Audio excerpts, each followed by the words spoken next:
تجارب الحركات النسائية في الخروج من أزمات المنطقة على هدى المرأة الحياة الحرية. بتاريخ 18 و19 آب 2023 اجتمعنا نحن النساء البالغ عددنا أكثر من 100 مرأة تنتمي إلى 12 بلداً: لبنان، كردستان، فلسطين، سوريا، العراق، مصر، تونس، الأردن، اليمن، السودان، تركيا، إيران، في العاصمة اللبنانية بيروت، لعقد المؤتمر النسائي الإقليمي، مؤتمر تجارب الحركات النسائية في الخروج من أزمات المنطقة تحت شعار على هدى المرأة الحياة الحرية.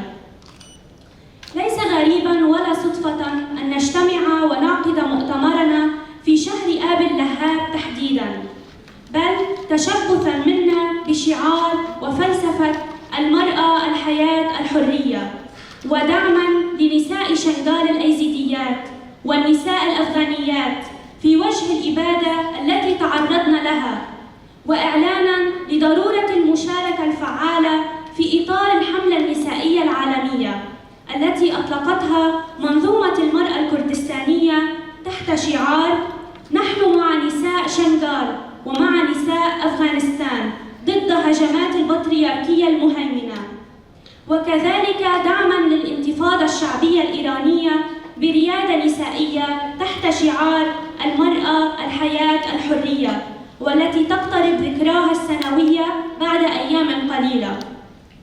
وبهذه المناسبة نوجه كل التحية للنساء المناضلات والصامدات في كل المنطقة وفي جميع أنحاء العالم، متمثلات في النساء الأيزيديات والأفغانيات والإيرانيات والكرديات والعربيات. وإذ تناولنا في مؤتمرنا هذا مشاكل النساء في مختلف بلدان الشرق الأوسط وأفريقيا، فقد توصلنا إلى نتيجة أساسية مفادها أن القوى العالمية العظمى والأنظمة الإقليمية السائدة في المنطقة هي التي فتحت الباب على مصراعيه أمام شتى أنواع الحروب الجنونية الطائشة، والتي طالت الأخضر واليابس خلال سنوات العقد ونيف الأخيرة بصورة خاصة ضمن إطار سياسة حرب الكل ضد الكل، وسياسة تأليب مختلف الهويات المجتمعية والثقافية والقومية والدينية والإثنية والعقائدية على بعضها بعضاً في المنطقة من أجل تمرير مختلف مصالحها السلطوية، ما أدى إلى تفشي ظواهر الاحتلال والنزاعات المسلحة والتهجير القسري والنزوح الجماعي والتغيير الديموغرافي والقتل والتنكيل والإتجار بالبشر، ووصول نسبة العنف ضد النساء والإتجار بهن وبالأطفال واستهداف الرائدات منهن إلى مستويات غير مسبوقة.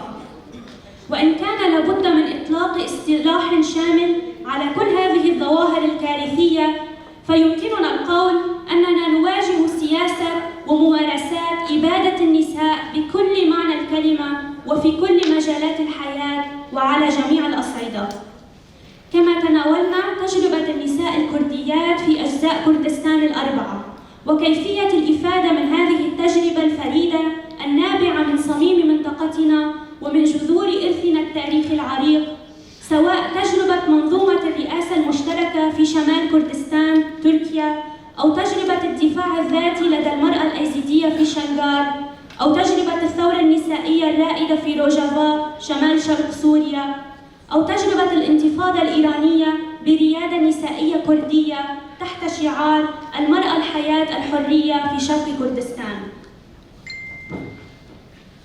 وسلطنا الضوء على مصدر الإلهام والخلفية الفكرية والفلسفية لهذه التجارب النسائية الكردية، ورأينا كيف تواجه هذه الفلسفة العصرية تعتيماً إعلامياً ممنهجاً وتشويهاً مقصوداً لحقيقتها، وإجحافاً شديداً بحق منظرها المفكر الكردي الأممي الفذ السيد عبد الله أوجلان، القابع في سجن إمرالي الانفرادي الكائن في جزيرة نائية وسط بحر مرمرة بتركيا منذ ما يقارب ربع القرن، وهو يواجه يومياً سياسة التعذيب النفسي والعزلة المطلقة في انتهاك صارخ المؤرخ لكافة معايير ومواثيق حقوق الإنسان الدولية، وضمن إطار قوانين خاصة خارج إطار الأعراف القانونية الرسمية تطال حتى حق الأمل في الحياة الحرة. وأكدنا على ضرورة إطلاق سراحه لأنه يمثل قضية إنسانية عادلة وقضية وجدانية نبيلة. بناء عليه، وكنساء هذه البقعة الجغرافية المباركة العريقة والتي عرفت بكونها مهد الإلهات الإناث، واعتادت الاندماج الطوعي والطبيعي والعيش المشترك بين شعوبها وهوياتها، وإيماناً منا بأن النضال النسائي المشترك هو القوة المحركة وصمام الأمان ومفتاح الضمان لإعادة هيكلية الحياة الاجتماعية الآمنة والمستقرة في أجواء تسودها المساواة الفعلية والعدالة والرفاهية والديمقراطية الحقيقية والسلام المستدام. فإننا توصلنا في ختام مؤتمرنا إلى القرارات التالية: 1. دعم مقاومة النساء الأيزيديات والأفغانيات والإيرانيات والكرديات والفلسطينيات خصوصاً، وكل النساء المناضلات والمقاومات في المنطقة عموماً ضد القوى الظلامية التي تختلف في الاسم وتتقاطع في الفكر الظلامي الذي يدمر الشعوب والمجتمعات من خلال استهداف النساء أولاً. 2.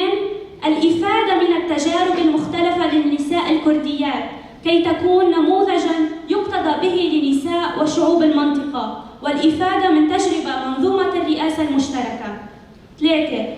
عقد مؤتمر نسائي إقليمي يهدف إلى المزيد من التشبيك والتنسيق بغرض تصعيد النضال النسائي المشترك وتوحيد التجارب النسائية القائمة كوسيلة دفاع ذاتي في وجه العقلية البطريركية بكل مؤسساتها وأدواتها، وفضح سياساتها وممارساتها من خلال تشكيل مراكز مختصة، ويخرج بتشكيل جبهة نسائية إقليمية مشتركة.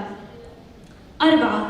التأسيس لميثاق نسائي إقليمي مشترك يجمع بين الرؤى ويعيد النظر في المصطلحات الرئيسية لإعادة تعريفها برؤية نسائية مشتركة، والإفادة في هذا السياق من علم المرأة الجينولوجيا والعمل على نشره. 5.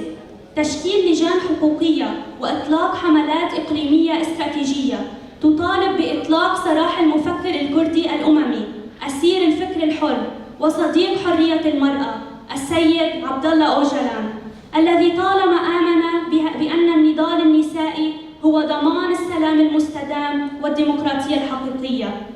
6. تشكيل شبكة إقليمية للدفاع عن جميع المعتقلات السياسيات وعلى رأسهم السيد عبدالله أوجلان، لأنهم يمثلون صوت وإرادة وهوية شعوبهم.